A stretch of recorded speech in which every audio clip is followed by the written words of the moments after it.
If you've been feeling a little bored, numb, unfulfilled, or even stuck in your midlife these days, you're not going to want to miss this episode. Tune in to learn why midlife can have you asking, "Who am I?"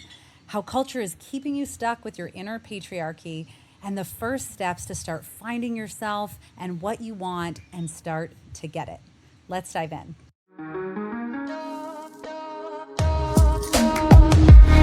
What's up, sister? Welcome back to the Period Whisperer podcast, the show helping perimenopause and menopause women de-stress your body and decode what it's saying to you so you can own your own health, energy, and weight loss again. If you're new, I'm so happy you're here. I'm Bria. I'm your host, a recovering people pleaser and hustle addict turned functional and holistic hormone specialist. Let's lean in and learn what your body is saying to you.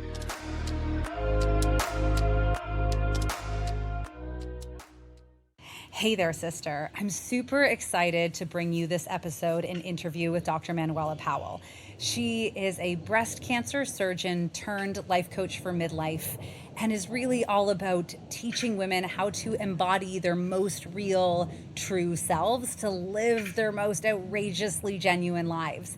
And this interview is so powerful. More and more as I connect with you and connect with my friends in midlife, I hear this constant feeling of unrest, of unfulfillment, of kind of quietly wondering, is this all there is? If you've checked all the boxes and you're feeling unsatisfied still, I think you're going to absolutely love this episode.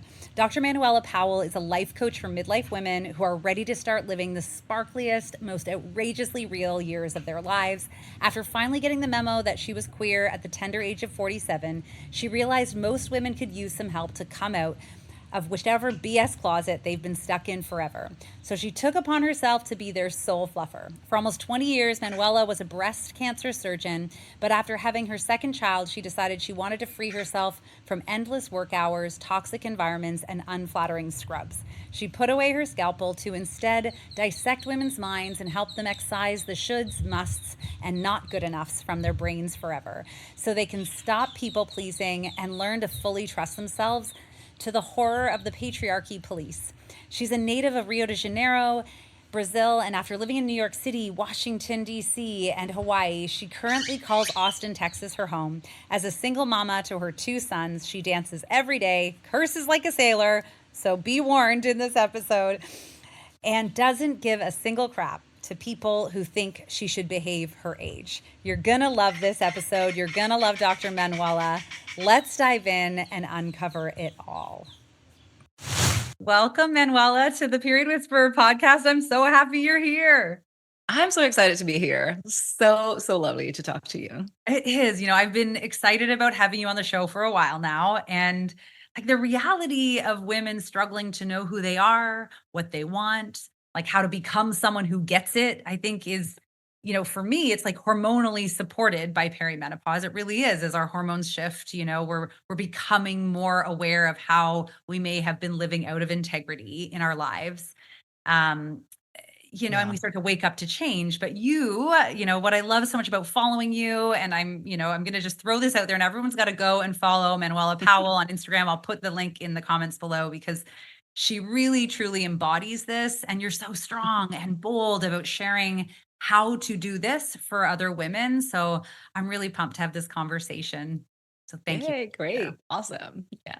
Why don't we start here? Why don't we just start with why don't you tell us your story? Because it's a good one about where you were, how you got to being, a woman who coaches women in midlife who are ready to start living, what did you say, your sparkliest and most authentically real years of their lives. How did you get here? Yeah. And it's sometimes it's like, okay, I was born in, because it's the whole thing, right? Everything I think combined. But I think legitimately it started when I decided to move to Hawaii for a while and to do a sabbatical, and being there so far away from society, from my family, from everything. Then we didn't have cell phones, Wi-Fi was really bad and all that. So it was so much easier to, okay, what do I want with my life? And that was the year I was 40. So it was kind of like an age that was okay, kind of, let's see what's up. Yeah. So I worked as a breast cancer surgeon for until then, and a little bit after too. But when I went there, it was because I had decided I wanted to be a mom. And so I was like, well, since I'm 40 and I was working like a crazy person, so I didn't really have time to date or to do anything. So I decided to get artificially inseminated to become a single mother by choice, because why not? But then I met someone, it was a whole thing, and we were in a long distance relationship for a minute. I lived in New York, he lived in Alaska, so it was really long. But Alaska is amazing and everybody should go there. But when I was in Alaska, I'm like, okay, this is not gonna work. I'm gonna go back to the single motherhood mindset. But let me take a minute, because now, when we're someone, I'm like, now you thought about how it would be to have with another person and all that. So I thought, well, let me take a sabbatical real quick before I move back to Brazil and reopen my practice there, Huh. to go back to that. And I found this place in Hawaii, and I went there, and, long story short, met my now ex-husband, but the father of my kids, and we did have kids together. And so I think living there at that time was the beginning of, okay, who am I? And it was the first time in my life that I uncoupled the identity of surgeon with my identity. Which I did not think I was not going to be a surgeon at some point in my life, but I thought, oh, before that, I thought if you take surgeon away, like there's nothing left, like I'm nothing without it, because it was so ingrained. Yeah. And then I realized, no, actually, I could do other things, or I'm more than this. This is a thing that I do. It's not who I am. Mm. So it was the first time that I started noticing this thing about identity. I'm like, wait, who am I? Because we always talk about this, but then like, we stop to think? I didn't. I don't know if everyone else does, but I was so busy working that I Yeah. really, you just like, oh, you do medical school, and then now you go residency, and now do this. And it's just like a go, go, go. You don't even think so much. Yeah. So when I left, and then I had kids real late. I was 42 with my first and 44 with my second. So we moved to Brazil for a while. When I decided to move back to the US, I was like, I want to see my kids grow up. I wasn't want to actually raise them. I don't want to be working all Yeah. day.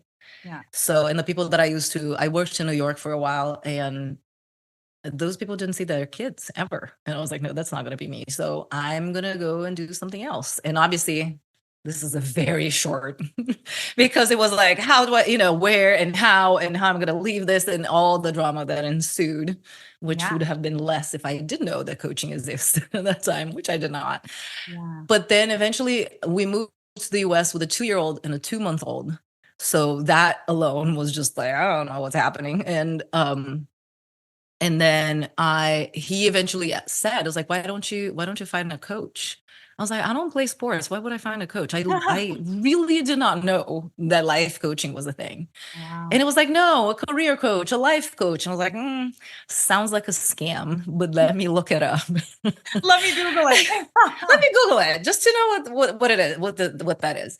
And when I Googled it, I remember feeling like this whole body, like this full body chills, because I was like, oh, I need to do that. Oh, this is great. That is a thing. This is a thing that you can do. I can do that. I love that.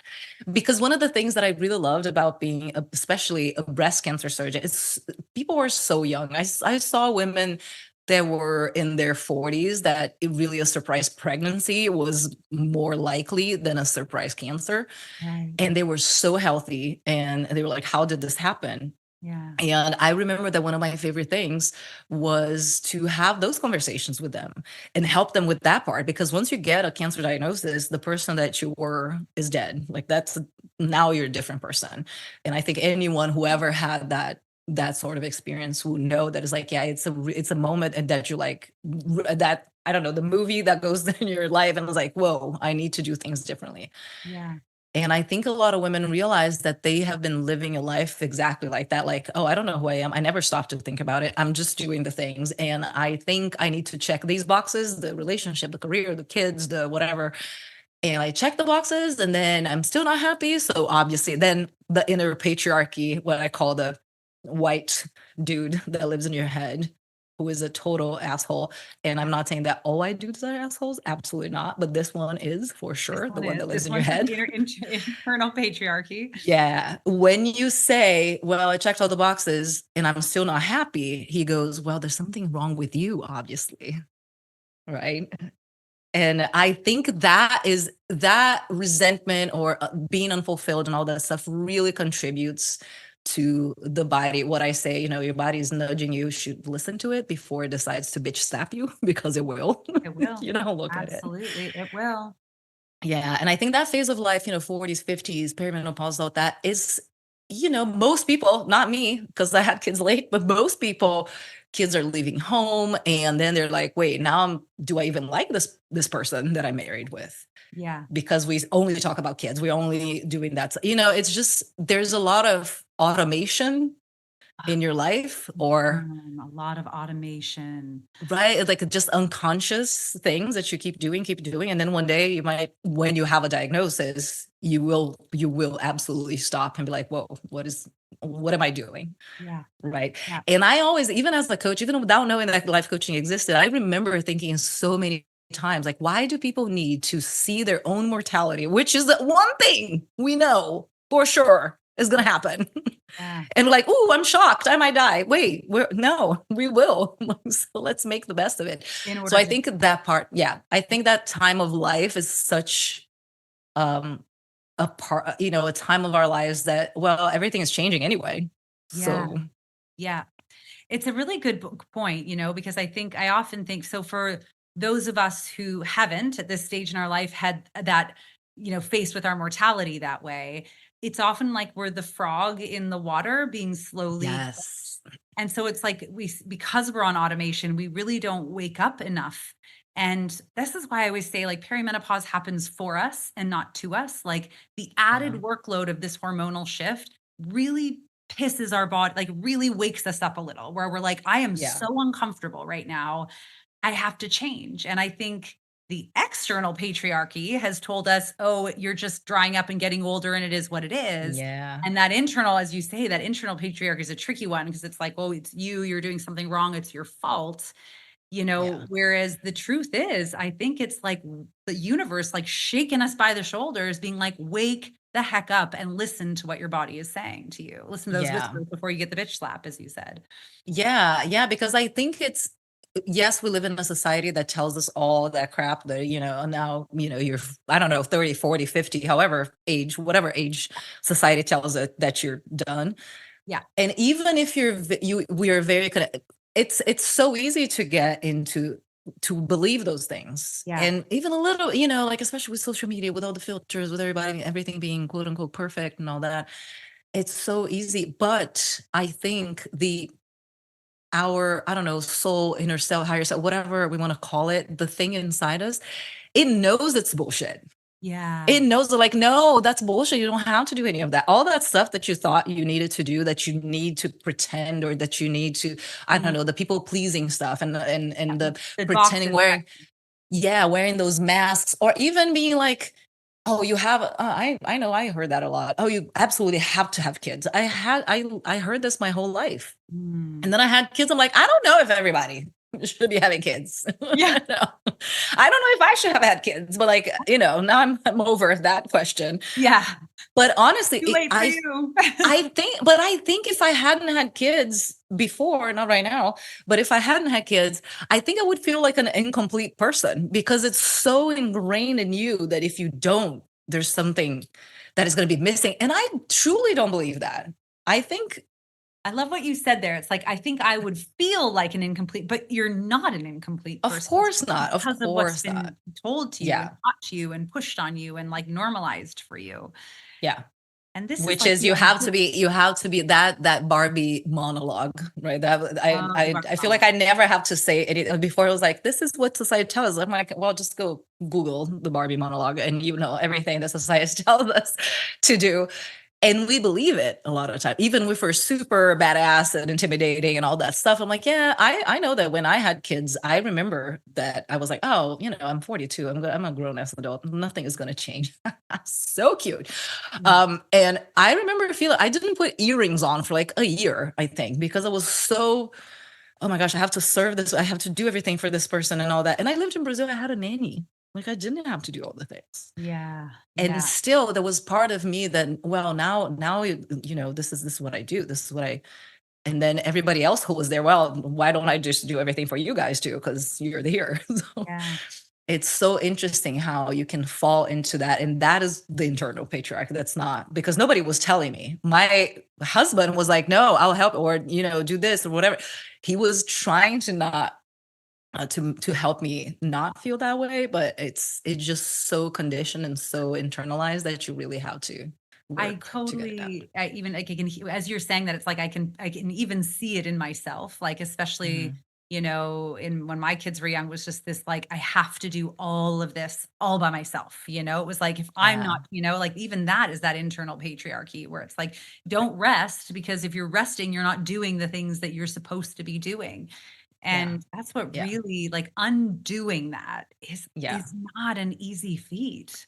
No, it's really not. Yeah, is that what you help women do, is undoing that piece and finding their Yeah, I freedom? think it's all of the conditioning. So it's almost an unbecoming, and An because, unbecoming. yeah, because we became all these things. And then a lot of times when I started my coaching career, I thought I was going to help people in general, not just women, to people who were in, especially in professions like medicine and law and or CEOs and whatever, people who were in these coveted positions, but who really wanted to, I don't know, be artists or whatever, or not necessarily have all that stuff, Yeah, but to who were not satisfied.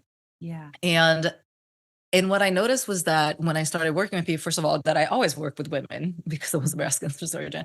So I was like, no, I really like working with women more. So that was a quick change. And then I started noticing that doesn't matter what the thing was, there was everything was about that internal patriarchy. We were basically people pleasing so much, and yeah, having to do, and not only just people pleasing, but what I started calling society pleasing, yeah, which is like, let me fit into this box that I have to be in. And because if we get out of the box, people are going to think thoughts. And I don't know what's going to happen if they think those thoughts. yeah, And the truth is that people think thoughts anyway. You can do whatever. You can be perfect, which is impossible, but you can be the perfect wife, the Pinterest mom, the super career woman, and do all the things. People are going to judge you. Doesn't matter. yeah, Does not matter. You're going to be judged either yeah, way, no matter what you do, no matter if you're tall, if you're short, if you're fat, if you're skinny, if you eat too much, if you don't eat at all, if you exercise, if you don't, like, people are going to judge you. yeah. So why are we trying to put ourselves into these positions when it's like, well, they're gonna think things. So better please myself because I can't please every single person. So Yeah.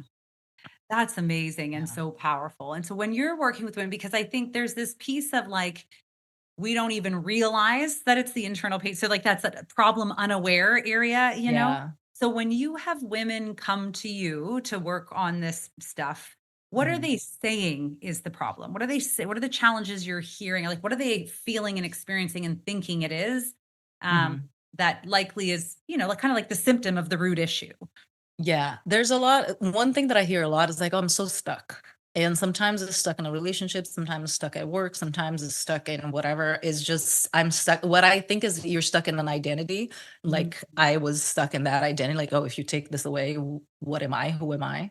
Mm. But a lot of times is, and with I would see that with my patients too, not just with my clients, with people who would be like, well, my partner, for example, or my boss asked me to give me extra work. And I mean, I have to say, of course, I have to do these things, and I'm super tired. And, or, my partner is always, I don't know, usually he, right? Let's be honest, it's usually a male partner.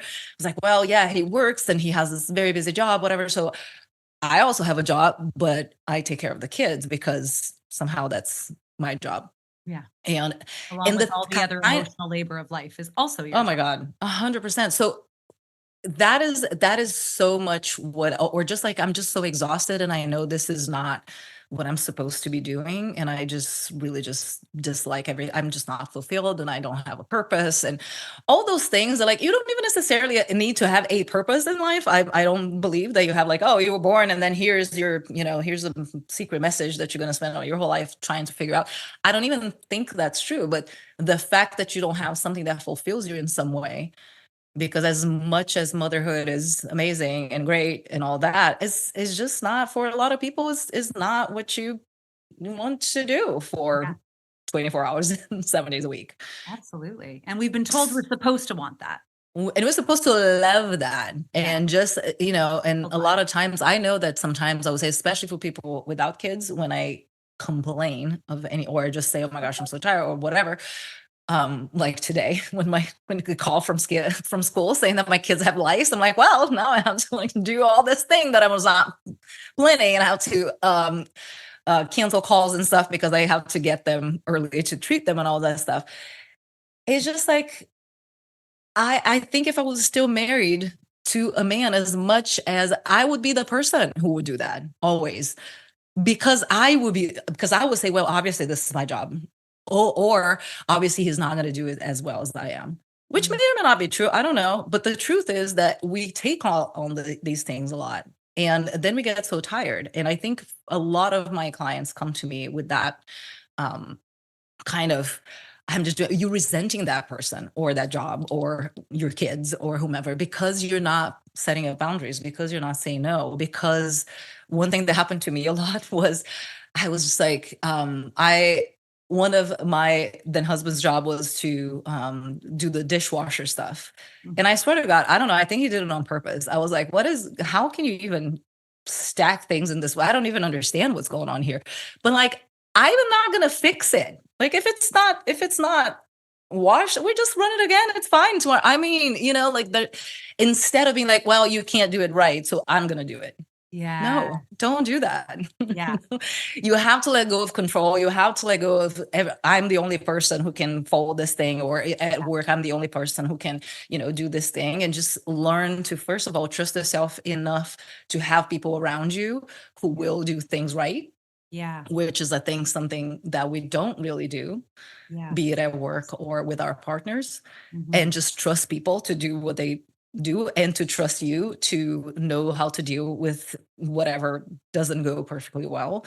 Yeah. So all that need for perfection, that need for like, no, I have to do all the things and all that does create resentment. And I think that is the poison part. And that is a lot of times when people come to me, it was just like, I just don't know. I'm supposed to be happy because I have all these things and I hate everything and my life is or I'm stuck and I don't know where to go now. I know I'm supposed to do other things. And sometimes it's because kids left the house or you retired or something like that. And I'm like, well, now what? Yeah, that's so those are the two areas specific. I'm stuck or I'm supposed to be happy and I'm not. Like I'm missing that fulfillment piece. And just a little follow-up question there, because I always find this so interesting for you and maybe your clients, when they're stuck long enough, or do you start to experience that show up physically in some way in your body? Like, have you? Yeah. Oh yeah. I have a theory that is very much not 100% scientifically proven, so do not.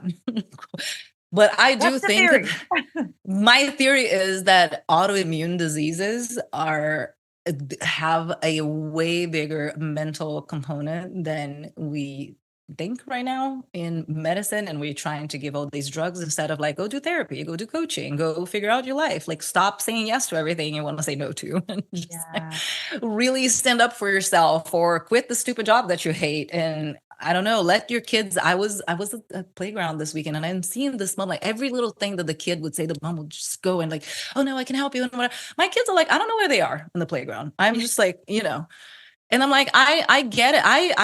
I grew up like that and I'm in one piece. So like, I'm sure they might get hurt. I mean, I haven't had stitches 3 times by their age. So I think I'm fine. They never did that. So I think like, let them fix their own problems, instead of you having, oh, I'm bored. And let me like do all the things for you. Well, just, I don't know, go dig a hole outside. I don't, okay, be bored. That's not my problem. Go do something. Being bored's okay.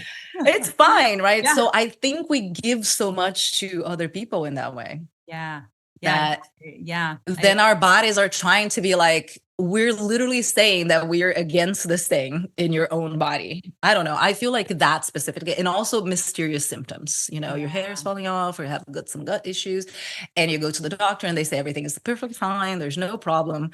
Yeah. And a lot of times also serious diseases, like everything from high blood pressure to cancer to diabetes to all of that stuff. I'm not saying that you will be 100% cured if you go find a therapist or a coach, but I have seen it time and time again. I had clients with ADHD. I just got a message from a client today who has ADHD, and she was like, I thought I would, that was my life, that I was just gonna feel like that my whole life. And it's not the ADHD, it's a bunch of other things that you put on top of it. Yeah.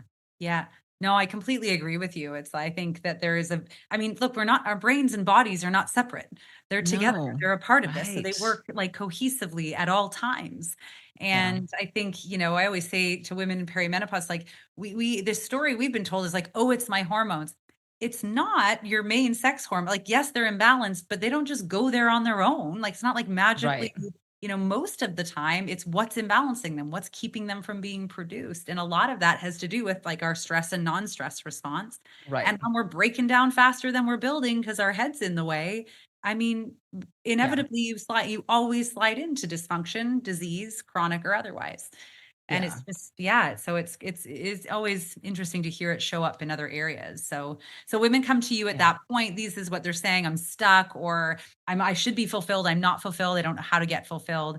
And for you, I mean, we've already talked a little bit about this, but like, why do you feel like these things are specifically happening? Because of that internal patriarchy?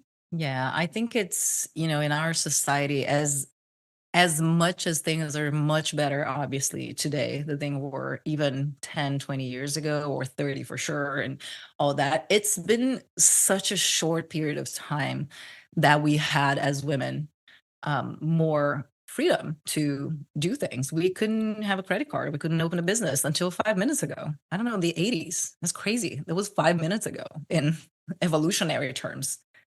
Right? Wow, I didn't even think. I know my mom always often talks about Yeah. like when my parents split, how nobody would give her a mortgage, and she has like a No, you good can't. Yeah. So $50,000. it was just the 50th anniversary, I think, of, I don't know now if it was opening a business or having a credit card, one of these two things, that women needed a man to sign up to co-sign for her to be able to do any of these things. So, and literally everything in society, for example, one thing that I was looking at the other day, because there's a lot, obviously we have all the money mindset issues because, oh, you're women and you're not supposed to be dealing with that. If you look at the financial advice that you can see in men's magazines, Mhm. they're going to say, hey, invest in real estate, I don't know, buy crypto, go invest, go Yeah, get your money and go make more of it. And in women's magazines, it's like you're about to blow my cut mind. cut coupons, don't save up, don't drink your latte, blah blah blah. And it's like, yeah, because you're silly, you don't know how to invest, you just have to save. I didn't realize that until you just Yeah. spelled that out for me, and that is Yeah. so flippin' true. Yeah. Yeah. It's this, you can look at any corner of life, because patriarchy 101 is, I think it was like a bunch of white dudes one day that started looking at women, be like, these creatures, they have like this weird thing with Exactly. nature. They know things. They know things they're not supposed to know. They feel like a little bit power. Let's just like cut that shit off real quick. Cause Let's if call not, them they're witches literally and gonna, burn them.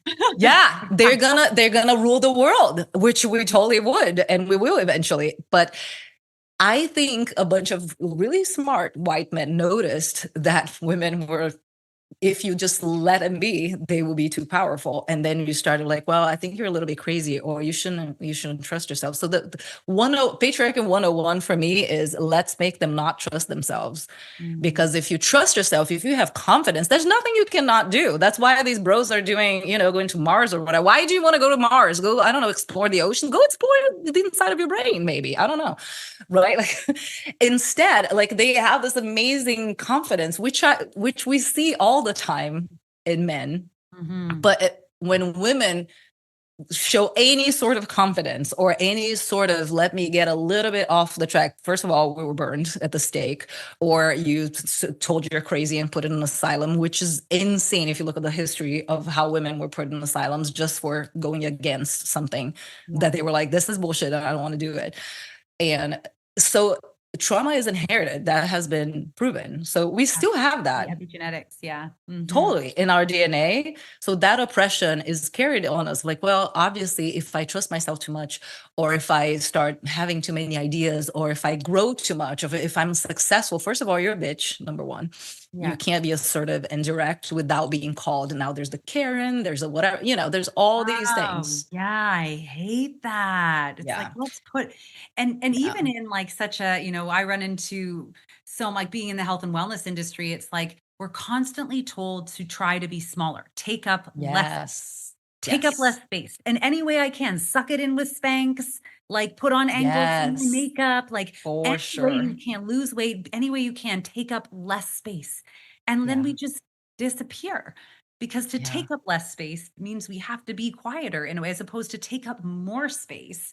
And so Yeah. And we apologize for one thing that I cannot stop noticing is how much sorry we say. For example, and you're going to see this now all the time when you're on a Zoom call with men and women, whenever there's a question to be asked, I bet you that at least 70% of women will will unmute themselves, say, oh, sorry, I just have a quick question. Men never do that. They just like, I have a question. That's why you're in the call, because you have questions, right? Most of the time.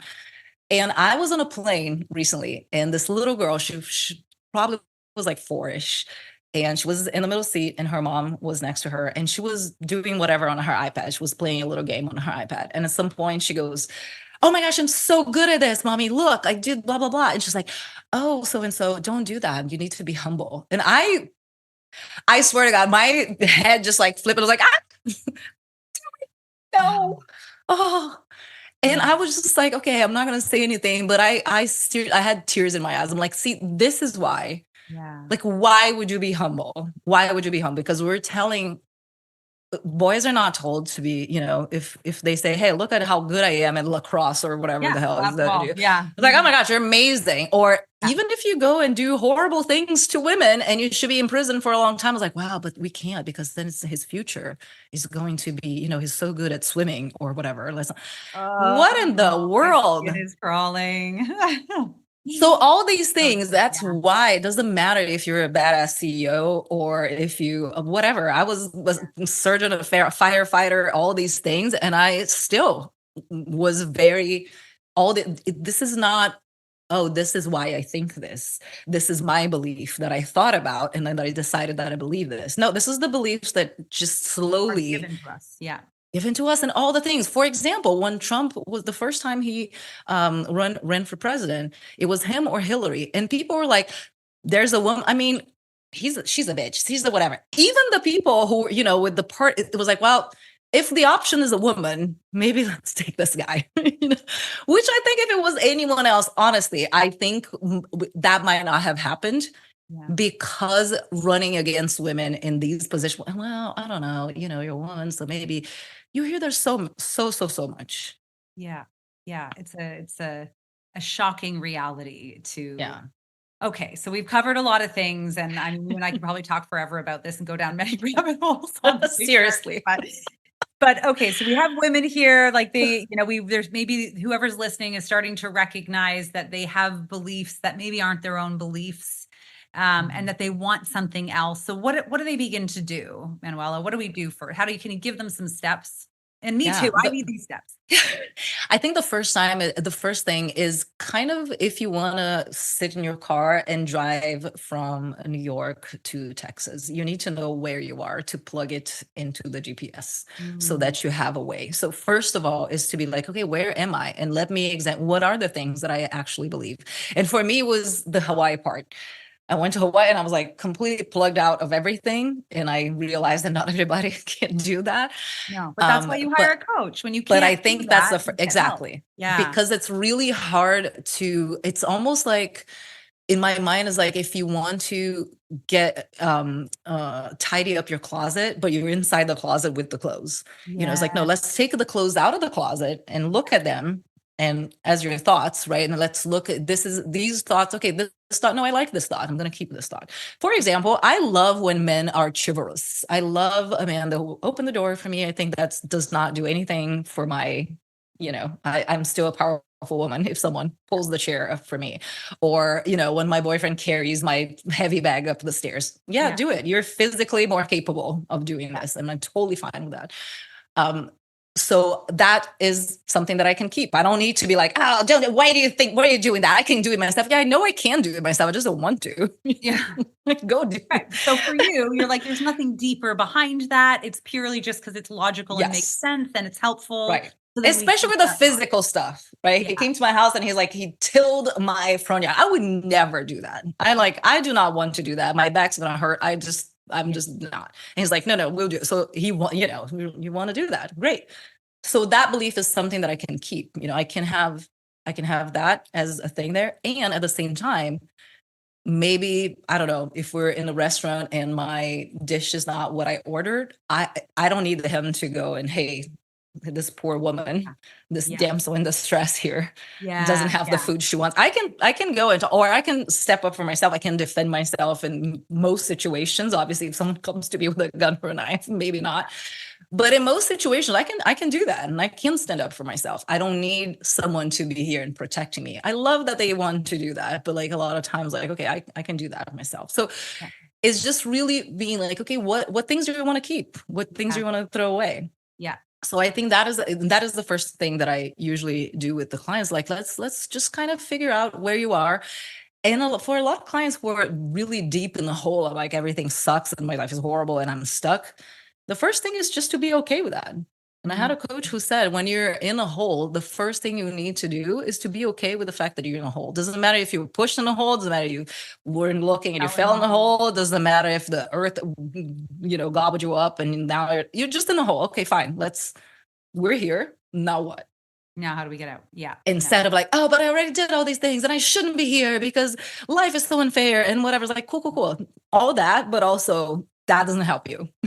Yeah, that's a good one. I mean, I think that goes the same for our physical health. It's like, okay, Totally. this is where we are. Yeah. This is just where we are. And Yes. yeah, you've tried things and they haven't worked in this, but like now we need to figure out how do we get out of the hole? Yeah. And even if it's something I have a client currently, and I had clients in the past who were it was really hard to get over the fact that you have some physical ailment, some disease or some horrible thing happen. Like, one was the husband who, when they divorced, the husband took all her money. So now she has no money. Yes, be super angry about that. Go to a rage room and break shit with a baseball bat. Absolutely. Like, work on that and absolutely be angry. But also know that you stay stuck in that pitiful story or victimy. It's like, it's not gonna, and your friends and then maybe your people in your life are going to want to be like, oh, poor you and all that. And that might be good for a minute, but if you live there for a long time, you're not going to get out of it, because that is also very addictive to be like, oh, now I'm the victim and everybody's giving me all this attention, instead of, no, I have the power to get out of it. Yeah, that wasn't fair and that is not cool. What am I going to do to get out of it? Because nobody's going to come to save you. You're going to have to do it yourself. Yeah. And that is the part for a lot of, and I think for a lot of people, even to start coaching, it can be the moment where I have given money back to clients and be like, you're just not ready, because they want to be stuck in that story of like, but poor me, this horrible thing has happened. Like, I get it. And that's horrible. And let's grieve it. Let's, feel all those feelings. But at some point, we're going to have to move on from them if you want to actually change your life. The same thing. Hold on to the past and still ride off into the future. Like, you got to put those bags down. You got to put the bags down. Yeah. That's good. Okay. And that is a part that is hard, because you have to feel the feelings. And most people do not know how to feel their feelings. You just numb your feelings instead of, let me be real, especially anger. With women, if it's something that you want to be, if it's a person did something to you or something really unfair happened, it's so hard for women to just be freaking angry. And right. And then, because when you're angry and you go and you break a bunch of stuff or whatever, you really push your anger or you primal scream or whatever, that moves okay, you felt it. Now you can start really like feeling something else, because if not, that thing is going to be there on the surface and it's going to show up in your health and on those kinds of things. Yeah. You can't just bubble wrap it and stick it somewhere. Trust me, I did it for years. It doesn't. No. It It's will come not. out and leak out one way or another. So it's It you may as will well, for sure. yeah, you might as Yeah. well be I intentional. like a comedian. She was saying one day, it was like, like you just stuff all your trauma and your stuff right there. And then one day you stub your toe and then everything just comes like everything was stored in that toe. And now it's just like, bleh, like it's going to be somewhere. I remember one day I had a massage and I don't know what they did in that massage. They're like, Yeah. release some, and I was just like, I don't even know why I'm crying, but like Yeah. something happened and now I have to let this out. So that not knowing how to feel your feelings, I think for most people, if you just do that, your life is going to change dramatically. You don't need to do anything else. Yeah. Okay, so we need to admit where we are. We need to know, like, feel our feelings and actually get them out, rupture them in some way or another. And then we Yeah. need to start examining our thoughts. Yeah, and I think a lot of together with the examining your thoughts is also things you like and things you want to do or not. For example, if it's change of career of things like that, I think a lot of times people tend to think very logically Yeah. and it's let me do a pros and cons and all that instead of like, can you just close your eyes and imagine? I do that a lot with clients, like just imagine how you want to feel when you have your new career, and they're like, what does that even mean? I'm like, I don't know, how do you want your days to be? Because that's how I chose mine. I was like, I want location freedom and time freedom. I don't want to be stuck to a place or to people telling me I have to be this. Yeah. So like that is the first thing. I want to take my kids to school if they're sick, I want to be home, etc. So that's how I want to feel. I want to feel like I own these two things and that the people that I work with will understand if I have to cancel or reschedule because I have children. Yeah. Yeah. And and a lot of times like, well, here's how the things that I can do, these are my skills and here's the money I want to make and all that. And when you go about, yes, do that stuff, but also look at these other parts Yeah. of really how much do you want to work and how do you want it to look? Do you want to interact with people? Do you not want to? All those seemingly small things, Yeah. but they're not, because that what makes your day, right? If you, Yeah. I know a lot of doctors who hate people and they become, I don't know, radiologists or pathologists. They don't have to interact with patients. Yeah. Yeah. Yeah. It's like, that is great. That is exactly what you should do if you don't Yeah. want to. But like, why would you be, I don't know, a hostess at a restaurant if you hate small talk? Don't go do that, Yeah. right? Yeah. Yeah. Find your So right. just knowing those things about yourself that a lot of times you don't even know, because you just know the things that you're like, oh, I'm bad at math and I'm good at, I don't know, debating and blah, blah, Yeah. because you've been hearing this stuff since forever. Yeah. And then Yeah. you're like, but you want to do that? Do you like debating? No, Maybe it's a it's very real don't. thing. Like, I think, and we make these things a part of our identity, just same way you were talking about, like, separating your identity from being a surgeon. Like, I have a very clear memory of, like, having to, like, my whole life, people have been like, "You're so nice." And so my Aw, identity was like, and then I felt yeah. like I couldn't not be nice. And I mean, you go Yeah. through life only being Yeah. nice. I mean, that shit leaks out places. I will tell you. Like, you need Yes. to get it somewhere. You need to get that out in some Absolutely. places. And it's like, to now in life examine where I'm like, maybe I don't have to wave to that total stranger as I'm walking down the street. Like, I just don't feel like it today. And I don't have to. And it's not Yeah. offending anybody. Like, it doesn't even, it's like I'm allowed to just not be extra nice today. And it's Yeah. these small things that you're saying, and they really add Yeah. up.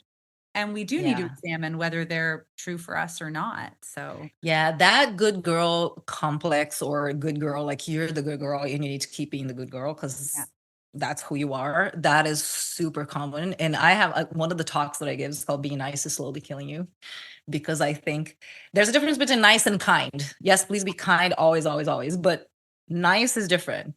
Yeah. Nice is when you're doing something because you can't, like, let me be polite. I can't say Because you're no supposed to. to, Yeah. you're supposed to. You're Yeah. supposed to. I have to, because if I say no, I don't know, like people say that a lot. I had a friend saying the other day, she's like, oh, I got sucked into this volunteer for whatever at school. Oh, I got guilt tripped into being doing this thing. And I was like, you know what? Like, you can only be guilt tripped into doing something if you actually feel guilty about not doing it. Yeah. Because I'm not guilty. I don't feel guilty, but for not being the PTA and not volunteering at school and not showing up. I don't do any of these things, and I do not like doing these things, and I'm not going to do them. Yeah. And you can cry a river in front of me and say that the school is literally gonna, I don't know, fall down without my help. I was like, that's not what I'm doing. Yeah. I don't like doing that. And there's people who like doing that. So There go look for are. those people, not me. Yeah. There are So it's people like who like doing that when stuff. you want to be nice and you want to let me do this because it's the PTA, it's the school, it's whatever. It's like, no, like I show up for every single event that exists and my kids will need my presence. I always go. Yeah. But I don't want to do the other things. I don't want to do a massive birthday parties for my kids with all the Pinterest stuff. I'm just not, that doesn't delight me. Yeah. I'd rather take them to go do something fun, whatever. I don't know. But knowing these things about yourself and being like, okay, I'm not Okay with you. it. You can be a kind person, Yeah. and you can say to people no. Actually, research shows that Brene Brown talks about that, how the most compassionate people, the one trait that they have in common, just one, is that they have really good boundaries. Right? Because you can't be compassionate to every single person in the world. It's impossible, because then you're not going to be compassionate to yourself, and that's not helping anyone. This stuff is so good. I love it. And I think, Right? I think it's so important to say, as we wrap up here, like it doesn't happen overnight, right? Like No. it's a practice, right? To like the undoing. Is that what you called it? The undoing? Was that your term? Unbecoming was the term that Unbecoming. The unbecoming it doesn't, like, we didn't get here overnight. So it's not going to No. take overnight to unbecome some of these things. Yeah. But gosh. And this is really hard. This is really hard. I have a lot of a lot of clients who get frustrated about that. Yeah. It's like, oh, it's not working. I'm like, girl, listen, you've been doing this for, I don't know, 4 decades, 5 decades. And now we had 4 sessions. You want this to be done? It's not going to be done that way. And it's work for sure. Yeah.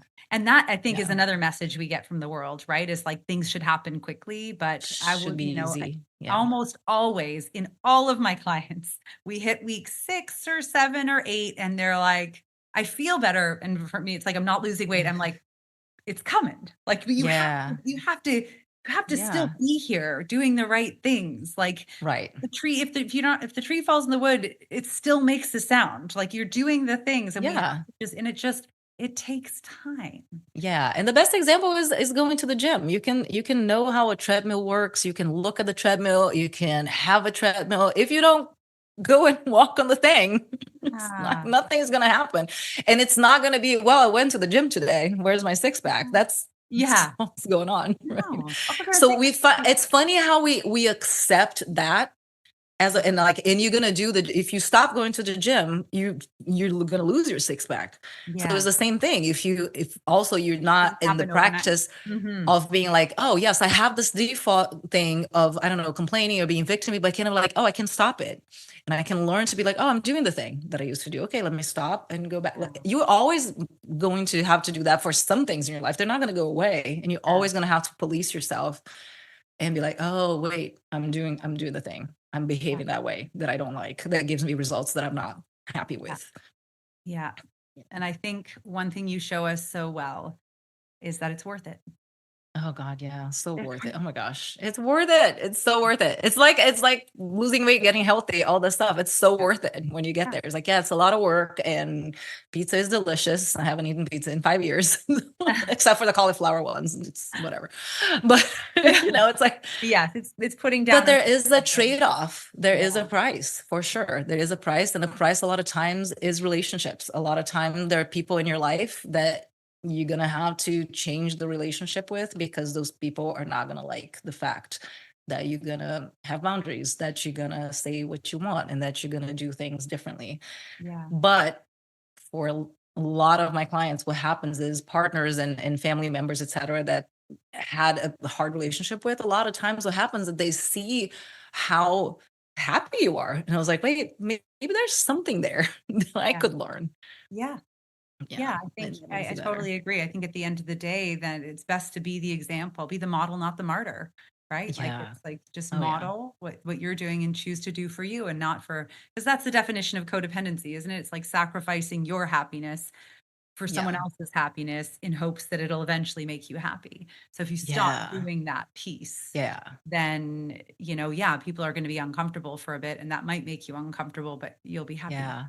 It's so wonderful. When the other day I had an example of this, which was to just allow people to have their big feelings and deal with them without me having to fix their feelings. Like, I didn't do anything wrong. If you're feeling this big feeling about this thing that I did, You can go talk to your therapist, your friends, your mom. I don't know, but it's not my problem. I do not have to, which is something we do a lot as women, especially with our partners. Like, let me go. Something happened. I did something. I said something, or I stood up for myself, and now they're mad, and now I have to go and like, oh, but you're mad. Let me be super nice.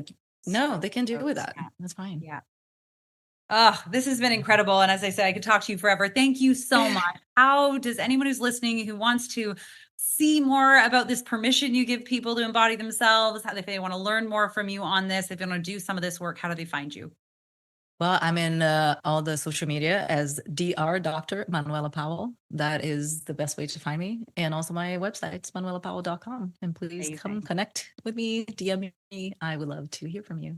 Yeah, go enjoy her reels. They're fully entertaining and educational and, permissible. I feel like they just give you that permission to be inspired. So thank you so much for being here, Dr. Manuela. I really appreciate it. And sisters, go out, put down the emotional baggage, recognize where you are, be more in your life and not just less on a scale.